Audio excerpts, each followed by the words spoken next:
Hi, my name is Alexander, and today I'm going to talk to you about the SmartCam HD Pro from Samsung. This is a wireless camera. It is, I believe, the third they've produced, and with each iteration they've been getting slightly better with their webcams. This is a 1080p Full HD camera. It's a quick and simple setup to connect to this. It has motion and audio detection. It has two-way talk. There's a little port in it where you can put a micro SD card to record your videos, so that way you don't have to pay a fee, a monthly subscription fee, to provide yourself surveillance. It is relatively compact. It is kind of plasticky. If you were to compare this to the drop cam is much better built.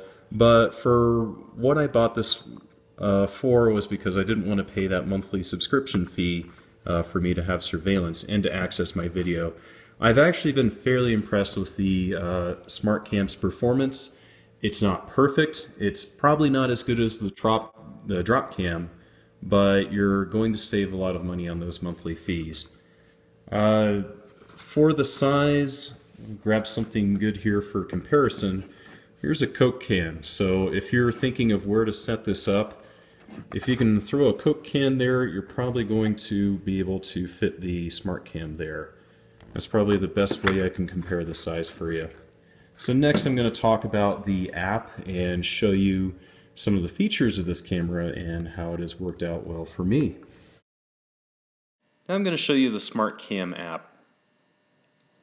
Brings you to your login page, so you're just going to log in. On the bottom you can see camera, then setup, then about. That's your setup page. That's about the camera. We'll go back to our camera page. See the blue camera? There's a little gray box to the right of it. We're going to tap that. You can see live, event, playback, and setup. So we'll click live. And that's going to bring me to what's currently being viewed by the camera. You can go into landscape mode, as you can see here. There's the recording button on the bottom left, camera next to that, then there's messaging in the middle, which I'll go ahead and tap now. You hold down the microphone, you can say whatever you want. There is a little bit of echo there because I'm in the same room.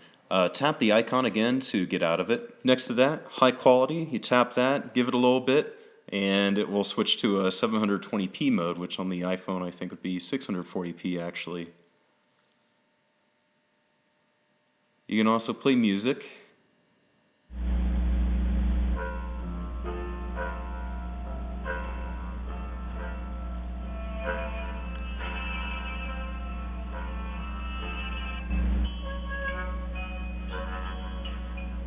The music isn't necessarily the greatest, but I use it to get my dog's attention, so it works pretty well for that. Brightness control.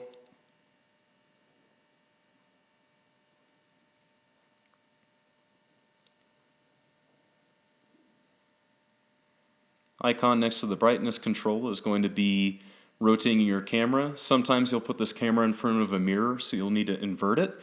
Sometimes it'll be upside down, and then you may have it upside down looking in a mirror, so you need to invert that. So it has all those features there. Now we'll tap the running man in the middle. And what this does, you can set the portion of your camera that you want it to detect motion.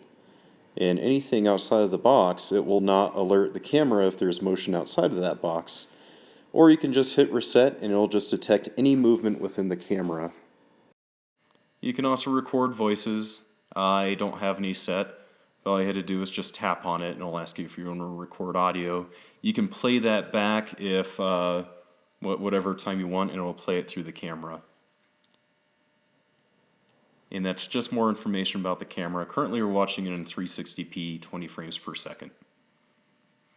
So we'll go ahead and go back now. And now we'll tap on Event. And this is all the events that my camera recorded and sent to Picasa. You can see there's quite a lot of events because there's a lot of movement in my house. So you can tap on any one of these and it will bring you to the Picasa page where you can actually view your photo. It's a great way if you want a quick mugshot of, if, say there's an intruder in your house or something like that.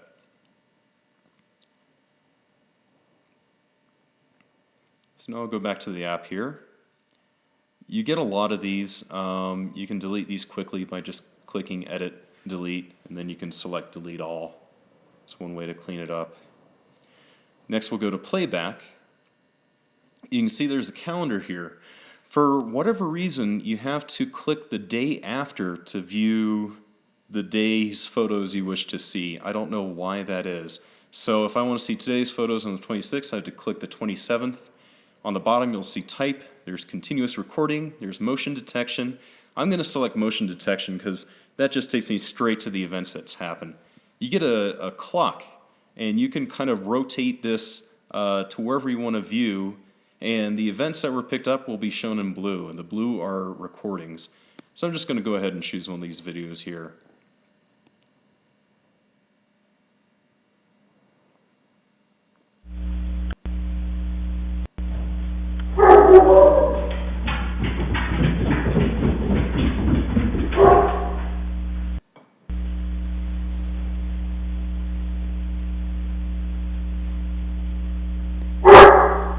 Okay, so you can see that picked up one of my dogs barking at whatever.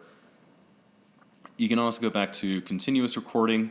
I set this feature so it will just continue to record on your SD card as long as you have memory available. And you can also set it so that you can loop the video. If the memory card fills up, it will just record over. So now I'll go up to Setup and we'll talk about some of the features here. First is General. And speaker and mic volume control, you have night vision, which you want to turn on. Wide dynamic range, if you have bright windows that you're shining at, this will allow you to see outside the windows as well as inside the house. Status LED, you can turn that on and off. So if you don't want the LED light flashing on your camera, you can actually turn it off, which is pretty nice. Next we'll go to Event. And this is where you'd set up alerts, motion detection, and audio detection. You can also control the sensitivity on those as well. We'll go to SD card next. This is where you'd select you want to use a SD card. Continuous recording, select that if you want to record all the time. And there's overwrite, so if your card fills up, it will start writing over again. Now I'll just go ahead and go back to the live view. And let's see if there's anything I missed here that I can cover for you guys. So there's my dog, and this is actually, this is happening right now. So my dog's going to the window to look for things to bark at. I'm going to tap high quality there, and I can see it in a much clearer picture. To zoom, you pinch into zoom, and then you just scroll along like you typically do on an iPhone, like with, say, Maps or something like that. You can zoom in on an area of interest. Now my dog's going to the kitchen. Probably gonna get in the trash. So, yeah, it's really fun to have. I really enjoy this camera. It's a great way for me to keep an eye on the house and an eye on my pets. So I hope this is helpful to you. So this concludes my review of the Samsung SmartCam HD Pro. I hope you enjoyed my video. If you did, please let me know by liking the video at the bottom. If you have any questions or comments, I'd be happy to take those in the comments section, and I'll try to answer to them as best I can. Have a good day.